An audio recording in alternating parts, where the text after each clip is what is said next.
네, 법무법인 일로 군형사 징계센터입니다. 네, 폭행 사건을 목격하셨다고요? 상황을 좀 더 자세하게 설명해 주시겠습니까? 여보세요? 여보세요?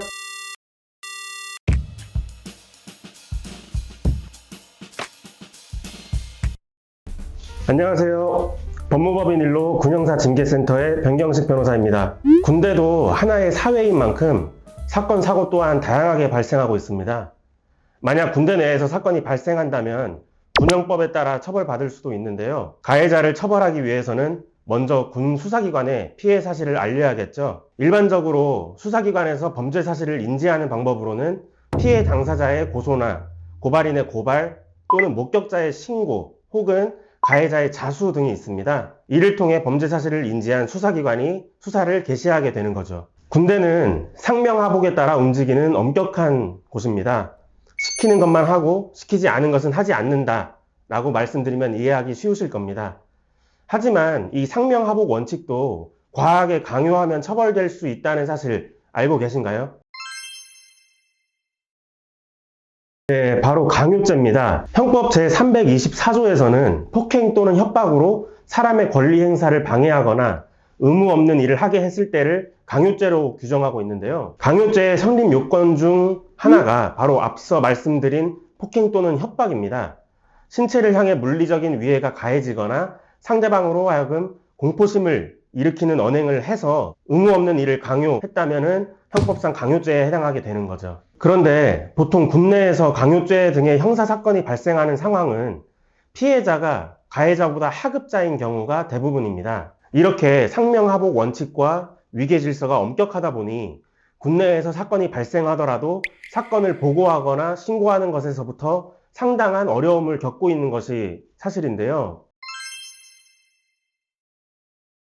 예, 군인의 지휘 및 복무에 관한 기본법에 따르면 군인에게는 신고 의무를 부여하고 있습니다. 만약 상급자에 의해 구타, 폭언 등의 가혹행위 및 성추행, 성폭력 등의 사건이 발생했다면 피해 당사자가 아니더라도 이를 목격한 다른 군인이 상관 또는 수사기관 등에 보고해야만 합니다.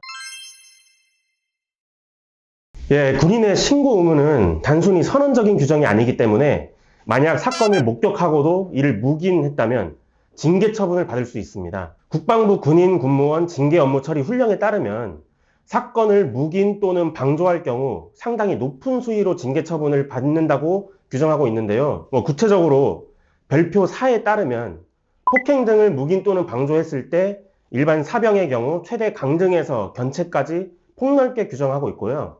지휘관이라면 최대 해임 처분까지 받을 수 있습니다. 앞서 말씀드린 훈령 별표 3에 따르면 성폭력 등의 사건을 묵인 또는 방조했다면 지휘관의 경우에는 최대 파면, 기타 간부의 경우 최대 해임 처분을 받을 정도로 엄중하게 다뤄지는 사안임을 알고 계셔야 합니다.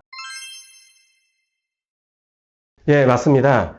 실제로 한 부대에서 A 간부가 병사들을 상대로 지속적인 구타와 가혹행위는 물론 성희롱까지 자행했는데요. 부대는 피해자들의 계속된 신고에도 가해자에게 주의 조치만 주며 사건을 은폐, 축소하려 했습니다. 이에 해당 본부는 조사에 착수를 했고 폭행과 가혹행위 등을 인지한 직속 지휘관인 B 대위가 사건을 묵인, 방조했다 판단해서 징계위원회에 회부하게 됐습니다. 네, 그런 거라면 걱정하지 않으셔도 됩니다. 국방부 군인 군무원 징계 업무 처리 훈령에는 신고자 등 보호 의무 내용이 구체적으로 규정되어 있기 때문입니다. 만약 신고자 등 보호 의무를 위반했다면 최대 파면까지 당할 수 있습니다. 그러니 가해자가 합의라는 좋은 의도를 가졌더라도 신고자를 찾는 등의 행동은 하지 않는 것이 좋겠죠. 오늘은 군인 신고 의무라는 주제로 이야기를 해봤는데요. 만약 군내에서 폭행 등의 사건을 목격하셨다면 군인의 신고 의무를 다하시길 바라며 오늘 영상 마무리하겠습니다. 다음 영상에서도 여러분들께 도움될 수 있는 주제로 찾아뵙겠습니다. 이번 영상이 도움되셨다면 구독, 좋아요, 알림 설정 꼭 부탁드립니다. 감사합니다.